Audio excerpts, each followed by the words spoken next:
Signal है x1n 1230 और दूसरा सिग्नल है x2n 1321। हमें इसका सर्कुलर कन्वोल्यूशन फाइंड आउट करना था। यदि ये question objective point of view से देखें तो बहुत ही इसमें एक सिंपल ट्रिक है, उसको हम लोग यूज़ कर लेते हैं। जिस तरह से आपने वहाँ लीनियर कन्वोल्यूशन में है ना मैट्रिक्स मेथड सुना होगा, उसी मेथड को हम लोग यहाँ पर कुछ करते हैं यूज़ और देखते हैं कि आंसर सही है या नहीं है, और फिर हम अपने कन्वेंशन मेथड का भी यूज़ कर लेंगे। ठीक है, चलिए। तो यहाँ पर सिग्नल x1n,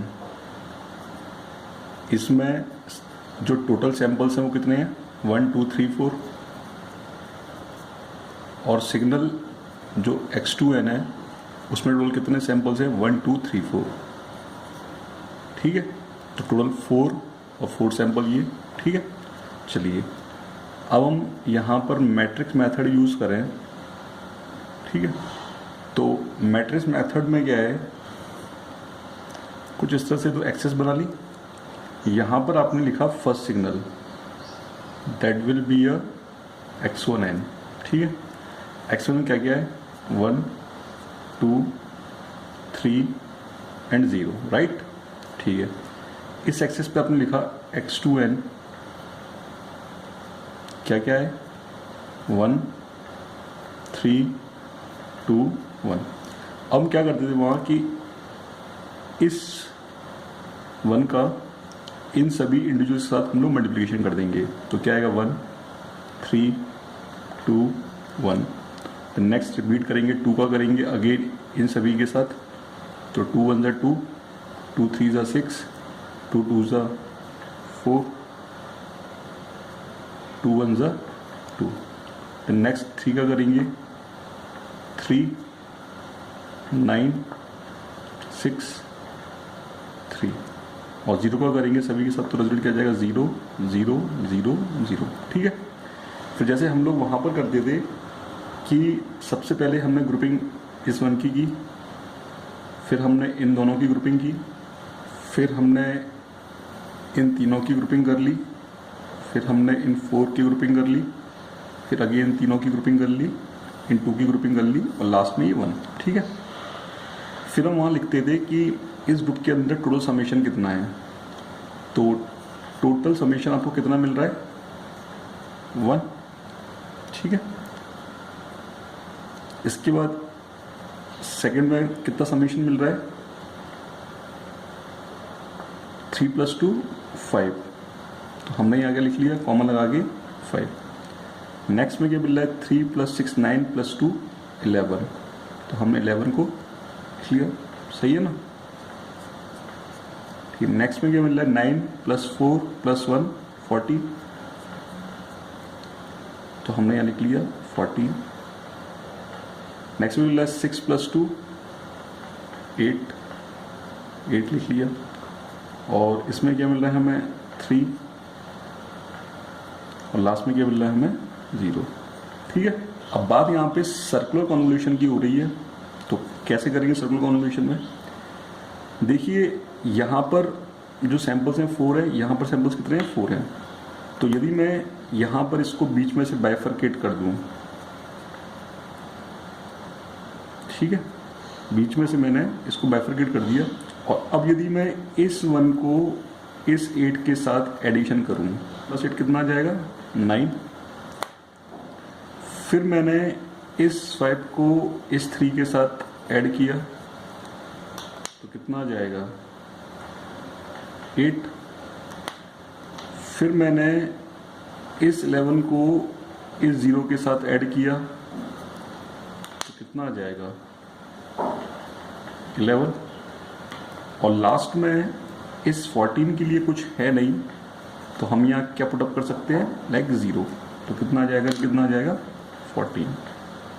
तो फाइनली अब आप चाहो तो ये तो एक शॉर्टकट मेथड था, ठीक है, आप चाहो तो इसको आप कन्वेंशनल तरीके से भी कर सकते हो। तो हम उस मेथड को भी डिस्कस कर लेते हैं कि हम डिस्कस कर रहे हैं मेथड नंबर 2। ठीक है, ये है हमारा कन्वेंशनल मेथड। ठीक है, तो इस मेथड हम लोग क्या करते थे कि हमारे पास एक सिग्नल है x1n, जो क्या है 1 2 3 0।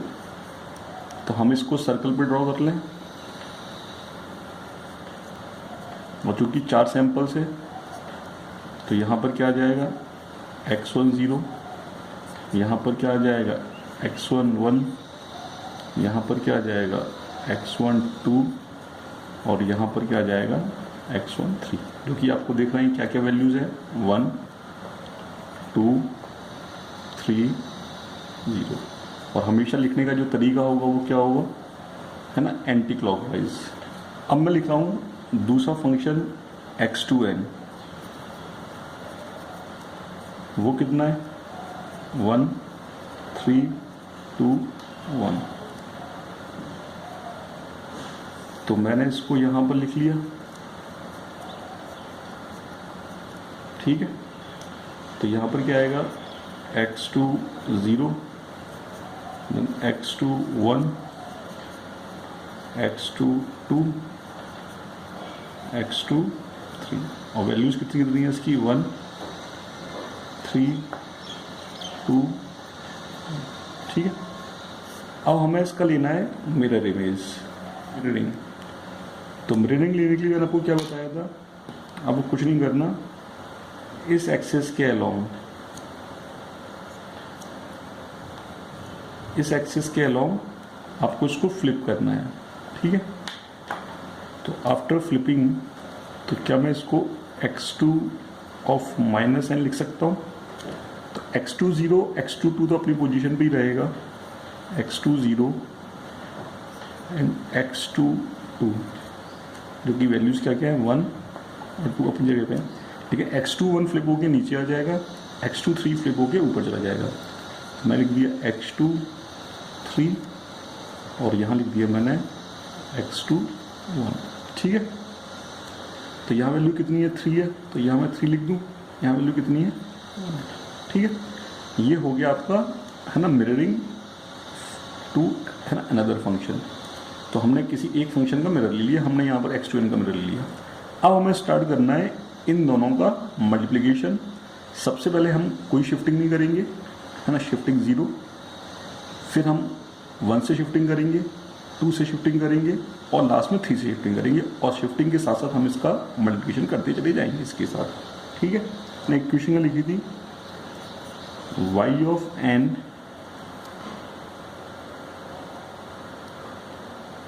तो फर्स्ट n इक्वल टू 0, तो n इक्वल टू 0 पर y of 0 is equal to summation k equal to 0 to n minus 1 x1 k dot x2 minus कि सिंपली x1 और x2 माइनस के दोनों को ओवरलैप करना है। तो हमें दिख रहा है यहाँ पर क्या क्या होगा ओवरलैपिंग में, x1 0 इंटू x2 0 प्लस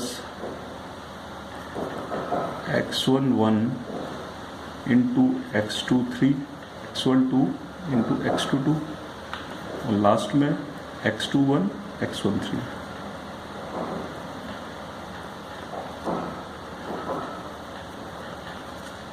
तो अब यदि यहाँ पे वैल्यूज को रखना स्टार्ट कर दें तो हमारा सिंपली हो जाएगा, ठीक है।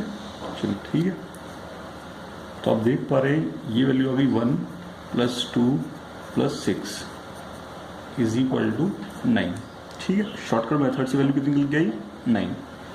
तो यदि जो लोग सेमेस्टर में ये चीज़ें डील कर रहे हैं और सेमेस्टर में यदि ये एग्जाम में क्वेश्चन पूछा जाता है तो आपको ये कन्वर्शन मेथड यूज़ करना है। प्रॉब्लम मेथड तो केवल गेट या ईएस के पॉइंट ऑफ व्यू से है। n इक्वल टू 0 के लिए फर्स्ट कन्वोल्यूशन निकाल के बता दिया। अब आपको कुछ नहीं करना, आपको इसको शिफ्ट करना है 1 से, n equal to 1।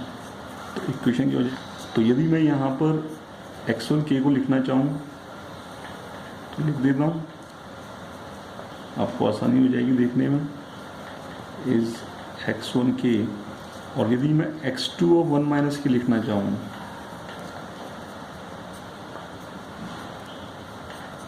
x2 of 1 minus के लिखना चाहूँ, इस सर्कल को 1 से एंटी क्लॉकवाइज शिफ्ट करना हो, ठीक है, 1 से शिफ्ट करना है।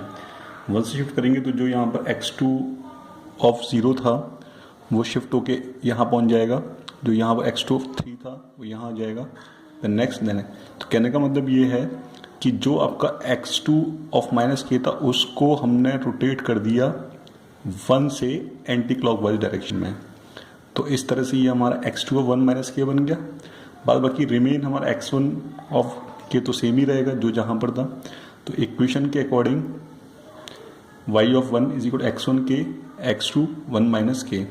तो कुछ नहीं करना, केवल इन दोनों का हमें ओवरलैप एरिया लेना है। ओवरलैप से मतलब ये हो गया कि ये पॉइंट किसके साथ ओवरलैप करेगा, इस पॉइंट के साथ ओवरलैप करेगा, ये किसके साथ ओवरलैप करेगा, इस पॉइंट के साथ ओवरलैप करेगा, ये किसके साथ ओवरलैप करेगा, इस पॉइंट के साथ ओवरलैप करेगा। मतलब कहने का मतलब ये है कि आप इस सर्कल को उठा करके इस सर्कल के ऊपर पुटअप कर दीजिए। तो कुछ हमारी इस तरह से इक्वेशन बन जाएगी। हमने वैल्यू पुटअप की, वैल्यू कितनी आ गई, y ऑफ 1 8। इसी तरह से अब हम निकाल रहे हैं n इक्वल टू 2 के लिए। तो अब हमें कुछ नहीं करना, हमें उस ओरिजिनल x2 ऑफ माइनस के को या तो 2 से रोटेट कर दें, या फिर जो ऊपर आपको x2 ऑफ 1 माइनस के दिख रहा है इसको 1 से रोटेट कर दें एंटी क्लॉकवाइज डायरेक्शन में। तो आप देख सकते हो दोनों का कंपैरिजन करके कि जो x1 जो आपका x2 1 माइनस के है उसको मैंने 1 से एंटी क्लॉकवाइज डायरेक्शन में रोटेट कर दिया। तो कुछ मेरा इस तरह से बन चुका है, ठीक है। अगेन इन दोनों का क्या लेना है, मल्टीप्लिकेशन लेना है। मल्टीप्लिकेशन का मतलब दोनों का क्या, कॉमन एरिया। कॉमन एरिया मतलब दोनों कॉमन पॉइंट्स जो हैं उनको हम मल्टीप्लाई कर देंगे और बाद बाकी सबको क्या कर देंगे, ऐड कर देंगे। तो आप देख रहे हो कि मैंने यहाँ पर तो ये कुछ इस तरह से आ गया, सॉल्व किया, कितना आ गया 11 आ गया। 3 से शिफ्ट किया, फाइनली 3 से शिफ्ट किया तो जो x2 ऑफ माइनस के था अब किया वो मैंने 3 से रोटेट कर दिया एंटी क्लॉकवाइज डायरेक्शन में, ठीक है। तो कुछ रोटेशन के बाद ये बन गया। बाद बाकी x1 ऑफ के सेम है, दोनों को मैंने जो सैंपल्स को मल्टीप्लाई किया मैंने बता ही दिया, कुछ नहीं करना। इस सर्किल को एज इट इज इसके ऊपर ओवरलैप कर दीजिए, जो पॉइंट जिसके साथ है ना कॉमन आ रहा है उसको मल्टीप्लाई कर दिया। तो ये एक्सप्रेशन लिखा हुआ है। तो इस तरह से आपने y0 निकाला, y1 निकाला, y2 निकाला, y3 निकाला। तो 1 2 3 4 4 इक्वेशन आई।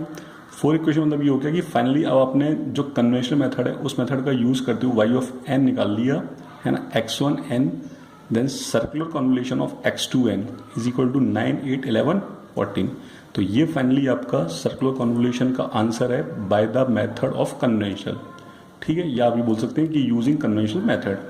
तो यदि मैं कंपैरिजन करूं तो आपको मैं यहाँ दिखा सकता हूँ कि जो मेरा इस शॉर्टकट ट्रिक से आंसर निकला था वो कितना निकला था मेरा इस शॉर्टकट ट्रिक से, जिसको मैट्रिक्स मेथड बोल रहे थे, 9 8 11 14। और चूंकि मैंने इस कन्वेंशनल मेथड से किया तो भी कितना 9 8 11 14। तो मैटर ये नहीं करता कि आप कन्वेंशनल मेथड यूज़ कर रहे हो या फिर शॉर्टकट मेथड यूज़ कर रहे हो, आप कुछ भी यूज़ कीजिए आंसर आपका सेम आएगा। शॉर्टकट मेथड यूज़ हम करेंगे किसी भी, है ना, ऑब्जेक्टिव क्वेश्चंस में जहाँ पर हमसे कन्वेंशन पूछ रहा है सर्कुलर कन्वेंशन, तो वो हम यूज़ करके इसको खत्म करेंगे 1 मार्क्स में 2 मार्क्स में जैसे भी क्वेश्चन आता है। और कन्वेंशनल मेथड आपके सीखने के लिए था कि हम सर्कुलर कन्वेंशन कैसे करते हैं। तो बेसिकली जो स्टूडेंट है ना 5th सेमेस्टर में क्या DSP या सिग्नल सिस्टम सब्जेक्ट पढ़ रहे हैं, उनके सेमेस्टर में एक क्वेश्चन आता है कि फाइंड द सर्कुलर कन्वोल्यूशन। तो उनको बाकायदा सिस्टमेटिक वे में ये सर्कुलर कन्वोल्यूशन का मेथड यूज़ करना है, स्टेप बाय स्टेप आपका सर्कुलर कन्वोल्यूशन, ठीक है, जिसमें कि हमने शॉर्टकट ट्रिक भी देखी, मैट्रिक्स मेथड देखा और हमने दोनों मेथड आपको समझ में आए होंगे, ठीक है। थैंक्स।